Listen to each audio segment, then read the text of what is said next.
சிலுவையில இயேசு தொங்கிட்டு இருக்கும் பொழுது ஒரு வார்த்தை சொல்றாரு, என் தேவனே என் தேவனே ஏன் என்னை கைவிட்டீர் அப்படின்னு ஒரு வார்த்தை சொல்றாரு. ஆண்டவரே நீர் ஏன் என்னை கைவிட்டீங்க, எல்லா தருணத்திலும் என்னோடு கூட இருந்தீங்க, ஒவ்வொரு வினாடியும் நான் உங்களோட பேசிக்கொண்டிருந்தேன், ஜெபத்துல பேசிக்கொண்டிருந்தேன், மலை மேல வந்து உங்களோட பேசினேன், எல்லா காரியத்தையும் உங்ககிட்ட டிஸ்கஸ் பண்ணி நான் செய்தேனே பிதாவே, இந்த தருணத்துல ஏன் என்னை கைவிட்டீர் அப்படின்னு கேட்கிறாரு. ஆனால் பிதாவின் இடத்திலிருந்து எந்த மறு உத்தரவும் அந்த கேள்விக்கு பதிலாக வரவில்லை. மாறாக அந்த சிலுவையிலேயே தலை சாய்க்க இடமில்லாம அவர் மரணத்தை தழுவுகிறார் இயேசு.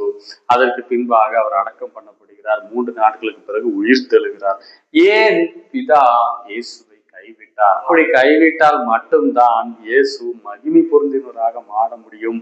ஆட்டுக்குட்டியானவராக எல்லா அதிகாரங்களையும் உடையவராக பிதாவின் வலது பாரசத்திலே உட்காரும் மிகப்பெரிய ஸ்லாக்கியத்தை அடையத்தக்கதாக மனு குலத்தின் பாவத்தை மீட்கிற ஒரு தேவ ஆட்டுக்குட்டியா மாறணும் அப்படின்னு சொன்னா ஆண்டவர் அந்த பாதையில் கடந்து செல்லதான் வேண்டும். இன்று நம்ம வாழ்க்கையில பலருடைய வாழ்க்கையிலையும் இதே போன்ற தருணங்கள் இருக்கு. சில நேரங்கள்ல நம்ம ஜெபிக்கிற ஜெபங்களுக்கு எந்த பதிலும் இல்லை. கஷ்டத்தின் மத்தியில, நெருக்கத்தின் மத்தியில, அவமானங்களின் மத்தியில, துக்கத்தின் மத்தியில ஆண்டவரே ஏன் என்னோட ஜெபத்தை கேட்க மாட்டேங்கிறீங்க, ஏன் என் விண்ணப்பங்களுக்கு பதில் கிடைக்கல, நான் இவ்வளவா மன்றாடி கேட்கிறேன் ஆனா எனக்கு ஏன் கிடைக்கல அப்படின்னு அந்த பாடுகளின் மத்தியில நம்ம மனம் சோர்ந்து நொந்து ஒரு கஷ்டத்தின் மத்தியில போகிறோம். ஆனால் எந்த மறு உத்தரவும் இல்லாமல், எந்த பதிலும் இல்லாமல், எந்த பாஸ்டர்களோ எந்த ஊழியக்காரர்களோ யார் மூலமாகவும் நமக்கு ஒரு ஆறுதல் வார்த்தை கூட கிடைக்காத தருணங்கள் இருக்கு. அந்த தருணங்கள் மூலமாக ஆண்டவர் நமக்கு உணர்த்துகிற விஷயம் என்றால், இயேசுவை போல ஒரு மகிமையான ஒரு காரியத்துக்கு நேராக கர்த்தர் ஒண்ணு நடத்திட்டு இருக்காரு.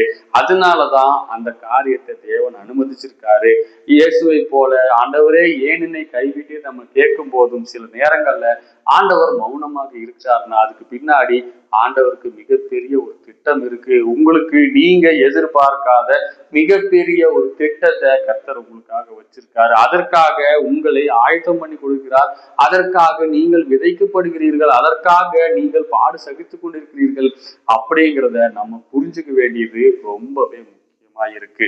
இயேசு தன்னுடைய பாடுகளை சகிச்சதுனால மகிமையா பிதாவின் சமூகத்துல பிரகாசித்தார். இதே போல நம்மளும் சில நேரங்கள்ல ஆண்டவர் எனக்கு மறு உத்தரவு தரலாவிட்டாலும் நான் கண்டிப்பாக ஆண்டவருடைய முகத்தை தரிசிப்பேன், ஒரு நாள் ஆண்டவர் எனக்கு மகிமையாய் கிரியை செய்வார் அப்படிங்கிற நம்பிக்கையோட ஜீவிக்கும் போது தேவன் பெரிய காரியங்களை நமக்காக செய்கிறார்.